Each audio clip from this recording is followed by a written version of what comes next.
হঠাৎ কি হয়েছে কিশোর? কিশোর ওকে পাওনা টাকাটা ফেরত দিতে বল। দুদিন পর আমার পরীক্ষা, পরীক্ষা শেষ কিশোর হলে ওকে বল যেন নাটক দিতে বল। টাকাটা দিন ম্যাডাম। এত কম সময় টাকা ওকে সময় দেওয়া সম্ভব না কিশোর, আমি এখনই আমার টাকা ফেরত চাই। আমার কাছে এখন টাকা নেই, যা পারো করো। আমার রাগ ওঠার আগেই বলে দে আমার টাকাটা ফেরত দিতে। এসব ফালতু আর উড়নচণ্ডীদের আমি লোন দেই না। কিশোর বাজে বকো না, বলে দিচ্ছি। কে ফালতু উড়নচণ্ডী? হ্যাঁ তুমি ফালতু, তুমি একটা অপদার্থ। অপদার্থ? মুখের ভাষাটা শুনেছিস? আমি অপদার্থ? অন্য কেউ বললে কেটে টুকরো টুকরো করতাম। শুধুমাত্র আমার নামে ট্যাটু করেছো বলে আমি এতক্ষণ চুপ করে আছি। তুমি কোন দেবতা যে তোমার নামে ট্যাটু করব আমি? এত বড় ধোকা কিশোর। স্যার একে এনাফ, তুমি খুব বেশি বাড়াবাড়ি করছো। ভুলে যেও না তোমরা একটা মেয়ের সাথে কথা বলছো। আরে কেউ কি ওকে মেয়ে বলবে কিশোর? ওর আচার ব্যবহার আর আসক্তি দেখ একটু ভালো করে। কে ওকে মেয়ে বলবে? এটা বলার সাহস কিভাবে হলো? হ্যাঁ, মাইন্ড ইউর আচ্ছা ল্যাঙ্গুয়েজ। ওর সাথে কেন কথা বলছি? যেভাবে হোক টাকাটা আদায় কর। শান্তভাবে বিষয়টা মীমাংসা আরে করতে- রাখ তো, শান্ত হ। থাপ্পড় মেরেছে স্যার। এত বড় সাহস? আর একটা কথা বলে তোকেও দেবো। আমাকে থাপ্পড় দিবি? আমাকে থাপ্পড় মেরেই ফেললি? হ্যাঁ, শুধু থাপ্পড় না, লাঠিও মারতে পারবো। থামুন, সাহস থাকলে সত্যি সত্যি লাঠি দিয়ে দেখা দেখি। ছাড় আমাকে। থামুন স্যার, স্যার স্যার স্যার। দাঁড়া, তোকে এখনই দেখাচ্ছি। এইসব কি স্যার? সে একটা মেয়ে, ভেবে চিন্তা করতে হবে তো। তোদের কপালে শনি আছে।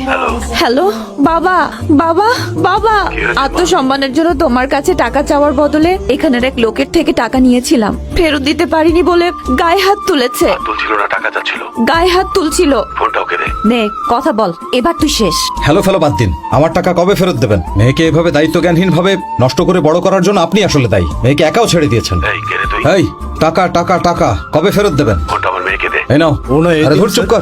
কিসের এতে? ওকে কিছুক্ষণ আটকে রাখ, আচ্ছা বাবা। বিষয়টা আমি দেখছি। সে টাকাটা কখন ফেরত দেবে? একটা পয়সাও দেবে না বলেছে। যা করার করতে পারিস।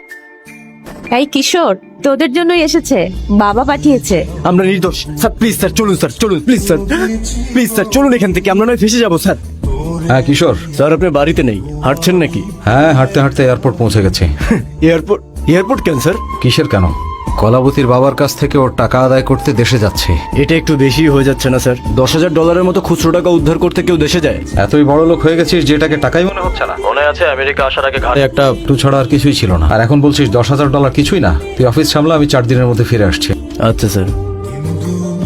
আমার প্রথম কাস্টমার প্রবাসী, আমি সার্ভিস দিয়ে তাকে মুগ্ধ করব আর তাকে খসানোর হ্যালো স্যার, আমি Rajesh, happy tours and travels. আপনাকে স্বাগত জানাই স্যার। আসুন স্যার, আমি আপনার ট্যুর প্ল্যান করে রেখেছি স্যার। থাকছেন নভোটেলে। নভোটেল কেন? এখানকার সেরা হোটেল স্যার। ঠিক আছে, তাসা পাল্লাই দিচ্ছি।